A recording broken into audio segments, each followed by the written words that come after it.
ici et on va accueillir Francesco qui se déplace pour la partie concernant les conseils des tuteurs. Merci. Bonjour Francesco, ça va? Les tuteurs vont bien? Ça va, on va bien. Allez, Alors, qu'est-ce que tu bonjour peux à nous vous. dire cette semaine? Bien, bonjour à vous, de la part de l'ensemble des tuteurs, et cette semaine particulièrement de Cédia et d'Anaïs. Malheureusement, elles n'ont pas pu venir aujourd'hui, c'était prévu, mais bon, pour cause de métier, elles n'ont pas pu faire le déplacement, je les remplacerai. C'est vrai qu'il faut signaler que la plupart des tuteurs sont en activité professionnelle en même temps qu'ils vous encadrent. Donc imaginez, à la journée, ils s'occupent de de leur travail essentiellement en tant qu'enseignants. Et puis pendant tout leur temps libre, ils passent un grand temps consacré à l'encadrement du MOOC. Donc merci beaucoup pour tout ça. Pas de souci. Donc, comme la semaine passée, nous avons tenu à mettre à l'honneur certaines ressources que vous avez partagées. Nous avons malheureusement dû en sélectionner par souci de temps. Donc ça, malheureusement, ce sera comme ça plus ou moins toutes les semaines. On aimerait vraiment tout partager. Donc, deux points rapidement. Une lecture, un ouvrage qu'on aimerait vous présenter, et ensuite plusieurs liens qui, nous pensons, vous seront utiles. Donc, de la part de Khadija, nous avons un article sur un ouvrage, La pédagogie positive, une approche tête, corps, cœur pour apprendre autrement. Celui-ci nous informe sur la pression scolaire, professionnelle ou sociale, et évidemment les conséquences qu'elles engendrent. Alors, qu'est-ce que la pédagogie positive? C'est fondé sur une triple approche, donc comme je l'ai dit, tête, corps et cœur. La tête, connaître ses processus mentaux et la manière dont le cerveau fonctionne. Ensuite, le corps, connaître les besoins physiologiques du corps.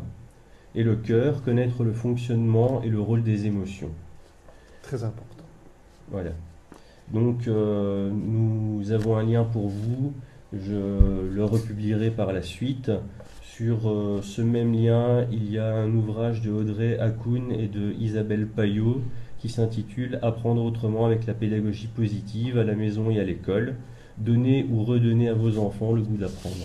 Je pense que tu parles du lien, en fait, donc je ne l'ai pas rappelé au début, mais chacune des dias que vous voyez, vous apercevez là derrière, elles sont disponibles sur Facebook, pardon.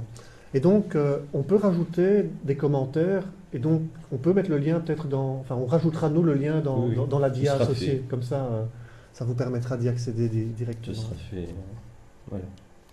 Donc, c'est un livre qui fait référence à de grands auteurs comme Montessori, de la Garandrie, Steiner, etc. Donc voilà pour la partie ouvrage. Maintenant pour les liens que vous avez partagés, on en a repris quelques-uns. Donc on va commencer avec Frémapad qui a été proposé par l'ensemble du groupe 2.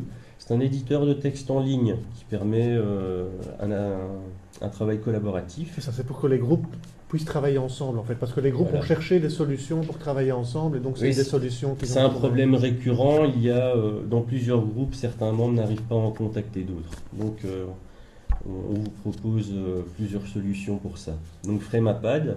Ensuite, il y a Mural, proposé par Lisiane, que nous remercions vivement d'ailleurs, Lisiane, pour la kyrielle de liens qu'elle propose.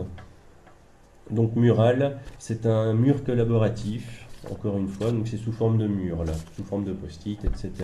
Vous avez un aperçu sur la dia.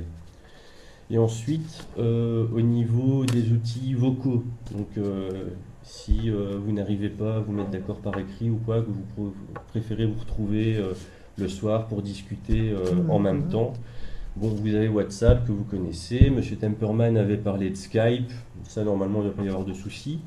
Vous avez le site Discord également, je peux vous remettre les liens. Vous avez en logiciel également Mumble et TeamSpeak, c'est plus ou moins la même chose. En gros, vous choisissez celui qui fonctionne le mieux sur votre ordinateur. Avec Discord, ils vont s'entendre. C'est pas mal, pas mal. Normalement. Donc Discord, c'est un site, Mumble, TeamSpeak, ce sont des applis. Alors, vous créez votre propre channel. Vous êtes normalement au maximum 5 personnes, donc normalement, ça doit être gratuit. Si vous créez des channels de plus de 8 ou 12 personnes, c'est aux alentours de ça. Là, ça va devenir payant. Bon, c'est une bagatelle à payer sur l'année, mais pour les groupes que vous constituez, normalement, c'est gratuit. Donc voilà. Ok. Donc nous espérons que ces différents outils pourront vous être utiles. Encore une fois, nous terminerons encore une fois l'intervention des tuteurs en vous remerciant pour toutes les ressources que vous partagez. Nous espérons aussi que notre encadrement au sein des forums, du groupe Facebook, etc., sont à la hauteur de vos attentes. Toute l'équipe, en tout cas, y contribue fortement. Nous vous souhaitons un très beau MOOC et à très bientôt. Et j'en passe la parole à Monsieur Diolièvre. Merci pour la beaucoup en tout rubrique cas, suivante. du travail et de l'encadrement. Je pense qu'il est bien apprécié par toute une série de personnes. Merci Francesco. Merci, À merci tout à de vous. suite.